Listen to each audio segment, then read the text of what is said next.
Thank you, Mr Deputy Speaker.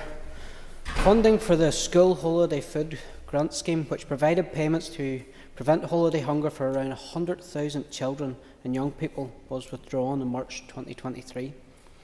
This came at a time when we in Northern Ireland were being told that we were overspending. What, however, was not acknowledged at the time was the fact that in April 2022, Northern Ireland became the first part of the United Kingdom to be funded below needs since the UK Government adopted its UK definition of need through the Hotham Formula in 2012. The cost of being funded £3 below need for Northern Ireland was £322 million block grant shortfall in 22-23, which then became a recurring deficit and so was rolled into the following year to be joined by the £431 million block grant shortfall for 23-24. Creating a compound of £753 million shortfall in that year. It was no doubt the £753 million shortfall in the coming year which informed the decision of the Education Department in March 23 to terminate the School Holiday Food Grant Scheme.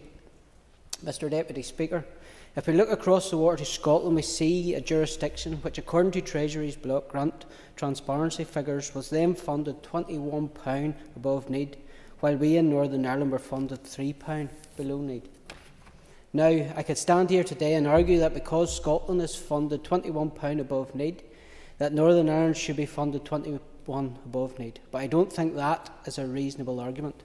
What I think is reasonable is that being funded below need is so disruptive and so dislocating, as we have seen with the termination of the School Holiday Food Grant Scheme, that we should be afforded exactly the same protections as the other part of the UK whose funding has come close to need, i.e. Wales, to make sure it never happens again. This is particularly important for us as we think about the holiday hunger programme for the future, because at the moment we are denied those protections, and in the 26-27 our block grant funding is destined to plunge below need once again. So even if we manage to get a holiday hunger programme up and running for 25-26, the likelihood is that it would have to be terminated again in 26-27.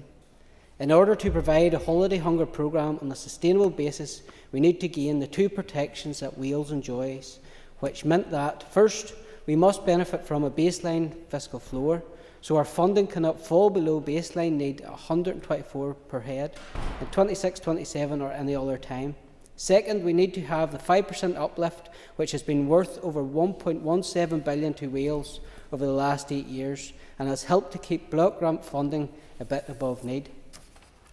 As we reflect on the painful implications of the Department for Education's decision to cut holiday hunger funding in March 23, we need to remember that at that time there was a UK Government definition of need and the provision of a UK Government mechanism to prevent funding falling below need that had been given to Wales but not to Northern Ireland.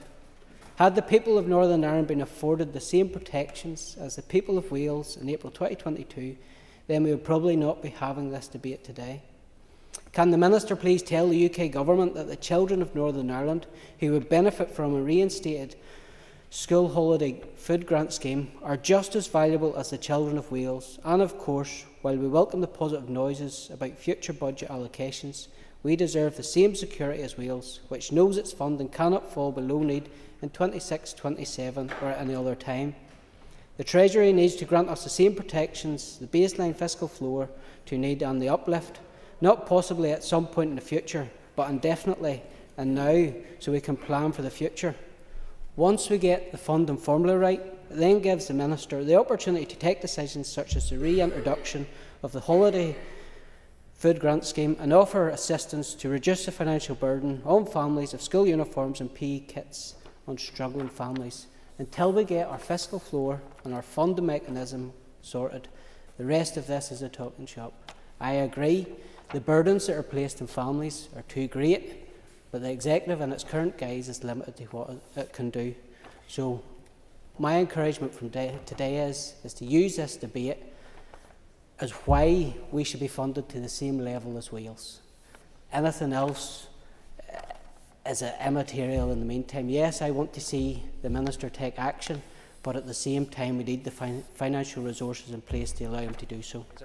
But I thought Mr Gaston made a really important contribution. I don't blame the Finance Minister for not giving me the funding that I need. I didn't get what I need in the monitoring round. That's not the fault of the Finance Minister. I made the case, I've argued, I've received an allocation, I'll seek to work through it. But we as an executive have been underfunded. And it goes back to April 2022, whenever the definition of need and the approach that was taken in Scotland and Wales and Northern Ireland, not for the first time, was treated as the poor cousin within the United Kingdom. I think that's a poor reflection, actually, on the United Kingdom as a whole, that Northern Ireland hasn't been treated the way that I think it should be. So we need to get that additional resource. We've made progress on the fiscal framework that the Finance Minister has led on. I've supported her on that. And there is more work that we need to achieve. That will allow us all in our departments to do more. We all recognise the major resource constraints on all our departments across the Assembly, and I agree with Timothy Gaston when he remarked about the fact that we're not properly funded here in Northern Ireland and the need to address that.